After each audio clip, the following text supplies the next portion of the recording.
లో వైసీపీ లీడ్లో లేని పరిస్థితి కనపడుతుంది. షర్మిల గారు గెలుస్తారా లేదా పార్లమెంటు ఒక అంశం అయితే, ఏదైతే కాంగ్రెస్ ముఖ్యంగా షర్మిల నాయకత్వ బాధ్యతలు తీసుకున్న తర్వాత ఆవిడ అలాగే సునీత గారు వివేక హత్య మీద కానీ మిగతా అంశాల మీద చేసిన ప్రచారం, దాని ప్రభావం రాయలసీమ మీద ఏ మేరకు ఉండొచ్చు? మీ రాష్ట్రం అంతా ఎలాగో ఉన్నది, మామూలుగా తెలుగుదేశం స్వింగ్ ఉన్నది.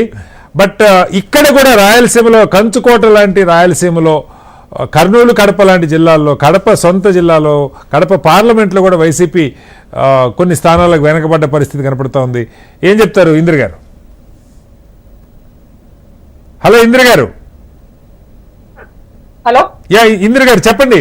కాంగ్రెస్ రోల్ వైసీపీ ఓటమిలో ఏపీలో షర్మిల గారి పాత్ర ఏ మేరకు ఉండొచ్చు?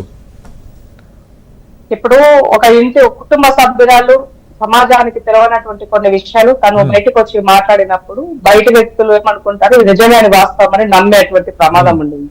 సో ఇప్పుడు ఆ నేపథ్యంలోనే జరిగినటువంటి దాంట్లో కొంత వీళ్ళిద్దరి మధ్యలో అంటే షర్మిలక మాట్లాడే విషయాలు జగన్ యొక్క ఓట్ బ్యాంక్ కి దెబ్బ పట్టాయి. అంటే మాకు గెలవడానికి మాకు కారణం, మాకు గెలవడానికి అవకాశం లేకపోవచ్చునేమో, కానీ అక్కడ చెడగొట్టడానికి మాకు అవకాశము ఏమంటారు ఓట్ బ్యాంక్ ని చీల్చడం కోసం కొంత అవకాశం, అంటే రాబోయే రోజుల్లో కాంగ్రెస్ పార్టీకి మంచి అవకాశాలు ఉంటాయని చెప్పాల్సిన పరిస్థితి అయితే ఈ సందర్భంగా ఏర్పడింది. ఇప్పుడు ఇద్దరి మధ్యలో మూడోరికి లాభం అన్నట్టుగా టీడీపీ వాళ్ళకి వాళ్ళ ఓట్ బ్యాంక్ కొంత అక్కడ పుంజుకున్నట్టుగా, కంచుకోటగా ఉన్నటువంటి జగనన్నకి ఉన్నటువంటి ఓట్ బ్యాంక్ ని కొంత నష్టపోయినట్టుగా మనం గమనించాల్సినటువంటి పరిస్థితి అయితే ఉంది. ఏదేమైనప్పటికీ కూడా నెక్స్ట్ వచ్చేటువంటి 5 years లో కాంగ్రెస్ పార్టీ భారీ ఎత్తున, అంటే బిఫోర్ ఎప్పుడైతే మనకు బైఫర్మేషన్ కు ముందు కాంగ్రెస్ పార్టీ యొక్క వైభవం ఏముందో రాబోయే రోజుల్లో కాంగ్రెస్ పార్టీకి ఆ పరిస్థితి వస్తుందనేది మాత్రము చెప్పాల్సిన అవసరం ఉంది. షర్మిలక్క తను కాంగ్రెస్ పార్టీ ప్రెసిడెంట్ గా తీసుకున్న తర్వాత పార్టీ నాయకత్వం కానీ అలాగే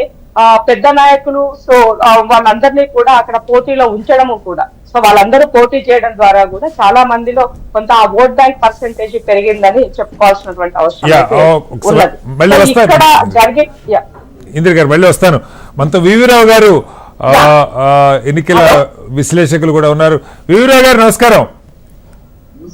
యా వివిరావు గారు, ఇప్పుడు జరుగుతున్న ట్రెండ్స్ ని బట్టి జాతీయ స్థాయిలో, సరే నేను ఆర్గ్యుమెంట్ సేక్ కోసం మీకు అడగట్లేదు, కానీ ఈవీఎంల మీద చాలా సందర్భాల్లో మీరు కానీ మిగతా నాయకత్వం కానీ కొన్ని సందేహాలు వ్యక్తం చేశారు. In the good interest of the public, దానిలో అదేదో మనం ఇచ్చేయాలని కాదు కానీ.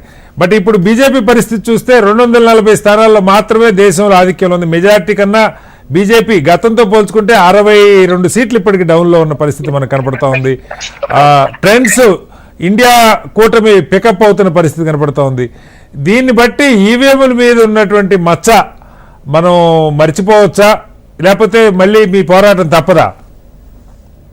ఇప్పుడు మొదటి నుండి కూడా శ్రీనివాస్ గారు మేము చెప్పేది ఏంటంటే, ఇప్పుడు ఎన్నికలలో ఎవరు గెలిచారు ఎవరు ఓడిపోయారు అనేది ఒక కామన్ మ్యాన్ గా ఎన్నికల నిఘా వేదికకి అప్రస్తుతం. ఎందుకంటే ఎన్నికలు అనేటివి ప్రజలకు ఎన్నుకోబడిన నాయకులకు మధ్యలో ఉన్నటువంటి సంబంధంగా చూస్తా ఉన్నాం మేము. ఇవాళ యూపీఏ ప్రభుత్వం ఉన్నా, ఎన్డీఏ ప్రభుత్వం ఉన్నా, లేకపోతే ఇండియా కూటమి లాంటి ప్రభుత్వం గతంలో యూపీఏ, అయితే వీళ్ళు ఎవరైనా కూడా ప్రజలు కోరుకునే నాయకులే. కానీ నేను కోరుకునేది ఏంటంటే, ఏదైతే ఈ రోజు ఈ అపవాదులు, ఈ రోజు ఎలక్షన్ కమిషన్ నిన్న కూడా చూసారు, మీరు మొన్న కూడా చూసారు, ఒక చాలా సందర్భాలలో ఎలక్షన్ కమిషన్ తను చేయగలిగిన పనులు కూడా చేయలేకపోవడం, ఆ చేయలేని పనుల మీదనే మేము ప్రశ్నిస్తున్నాం. అంతే తప్పితే దాన్ని బలపరచాల్సినటువంటి రాజకీయ పార్టీల పాత్ర కూడా ఉందని చెప్తున్నాం. ఈ రోజు కేంద్రంలో వస్తున్నటువంటి పార్టీలు కావచ్చు, రాష్ట్రాల్లో వస్తున్నటువంటి పార్టీలు కావచ్చు, ఎన్నికల జరుగుతున్న సందర్భంలో వాళ్ళకు లాభం జరిగితే ఒక రకంగా వ్యవహరిస్తున్నారు, నష్టం జరిగితే ఇంకో రకంగా మాట్లాడుతా ఉన్నారు. అయితే ఈ ట్రెండ్ మంచిది కాదు. ఇది ఎలక్షన్ కమిషన్ ఏదైతే దాన్ని మనం అందరం కూడా తప్పుపడుతున్నామో, అది అధికారంలో రాజకీయ పార్టీల యొక్క బాధ్యత కూడా దాని మీద ఉంది అని చెప్పే ప్రయత్నం చేస్తా ఉన్నాం.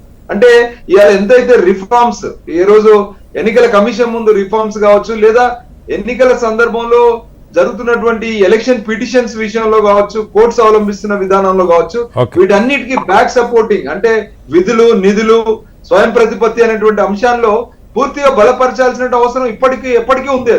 అది ఇప్పుడే ఏదో ఈ రోజు రిజల్ట్స్ ఇలా వచ్చాయి అలా వచ్చాయని కాదు, ఎప్పటికైనా కూడా ఇవాళ గెలిచిన వారు మమ్మల్ని ఈవీఎం రేపొద్దున ఇదే రిజల్ట్స్ తర్వాత రేపటి నుండే మమ్మల్ని ఈవీఎంలు ఓడగొట్టాయని చెప్పేసి ఓడిపోయిన సంస్థలు ఏది మాట్లాడినా కూడా గెలిచిన వారు ఓడిపోయిన వారిని ప్రజలు ఓడగొట్టారనేటువంటి